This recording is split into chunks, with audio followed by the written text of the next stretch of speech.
Kaya mga padreng at welcome back na naman sa aking channel. Dayo from Balsik, Hermosa, Bataan. Shout out sa may-ari ng TMX Alpha na to. Ayan o, Balsik Toda, Hermosa, Bataan. Shout out kay Rek Manalili.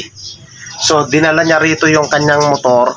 Bago daw yung stator, pero palyado yung andar, namamatayan.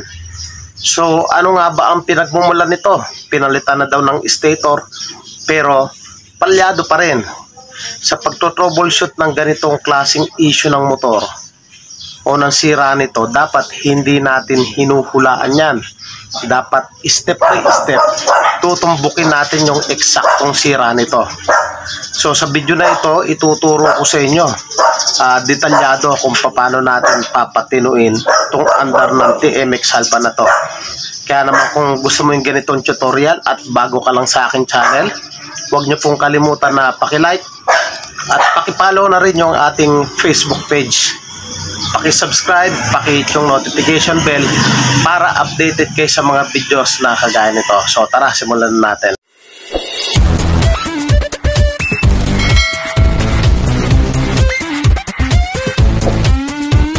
So yung testingin na muna natin. I-on natin. So ayan. Itong TMX 125 Alpha, primary type po yan mga boss. Check natin kung may starter. May na yung baterya. Panda rin natin. Isa. Yun, namandar. Namamatay. Makulit, panda rin. Oh, ayaw umandar mga boss. Yan. So, ang una nating step dyan mga boss, check na muna natin kung may gasolina. Off lang natin. Lain natin ito. Number 1 natin check yung gasolina kasi ito yung pinakamadali. So yan, may gas naman. So ibalik na natin. At tingin nyo mga boss, ano ang problema nito? Balik na natin. Ikot tayo dito sa kabila.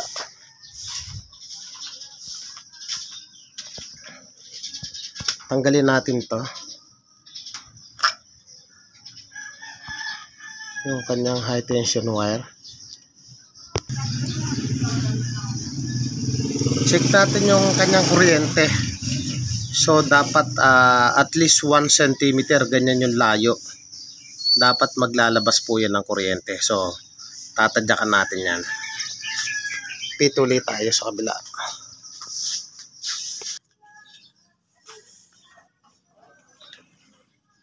Check natin. Testo lang tayo. On muna natin. Ayan, naka-on.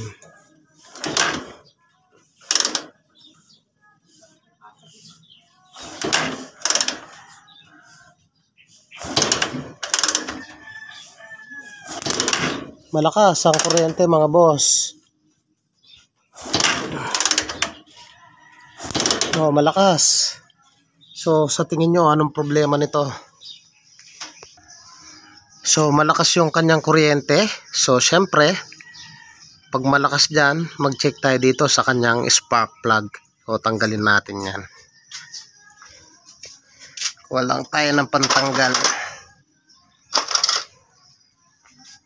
Tanggalin natin yung kanyang spark plug.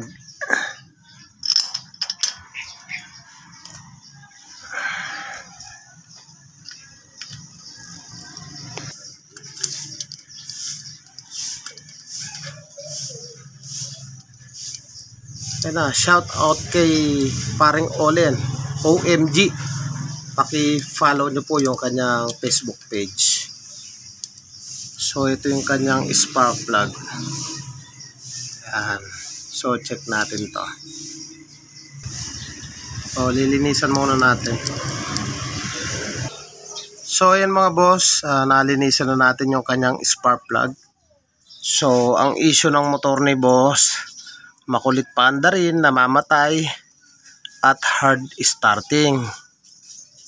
Ngayon, pinalitan nila yung stator at ganun pa rin hanggang sa dinala dito ni boss sa ating shop upang patinuin yung andar. So yan, balik na muna natin yung kanyang spark plug. Napaka-importante mga padreng na alam natin yung basic, yung step by step para matumbok natin yung eksaktong sira. Hindi yung palit agad tayo ng pyesa. So siyempre kung hindi naman sira yung stator, kasi pinapalitan niya ng stator at ganun pa rin yung andar. So ngayon i-check natin tong kanyang cap asinoy. So yan, medyo madilim. So napansin ko rito sa kanyang cap asinoy, medyo madilim lang oh. Parang ano na siya, corrosion na dun sa loob. So gawin natin mga boss, nakita nyo naman kanina sa unang video, napakakulit. So pag ganyan nangyari sa inyo mga boss, sundan nyo lang yung ating step by step kung ano yung ginagawa natin. So malakas yung kuryente dito sa kanyang high tension wire, ibig sabihin good yung stator. So i-direct na natin. So bago tayo lumipat sa iba, i-direct na muna natin dito. So yan, tsaka natin paandarin. Pakasaksak lang natin. Okay, so try natin paandarin. Kanina mandar lang ng isa, tapos at ayaw na. Try natin. Huwag tayo mawak doon sa silinyador. Ayan o, mandar o, one click. Try nating revolusyon.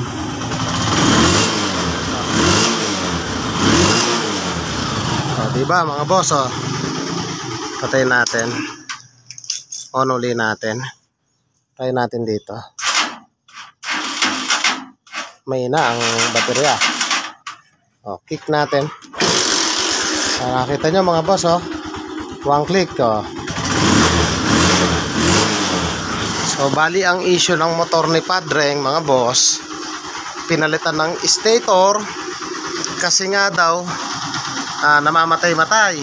Nung pinalitan ng stator, ganun pa rin. Kaya si boss nagpunta na rito sa ating shop para i-troubleshoot nga yung ganitong issue. So bali ang issue ng motor ni boss ay spark plug cap. So ito lang, nakita nyo, gumastos pa ng stator si bossing. Ito lang pala yung sira.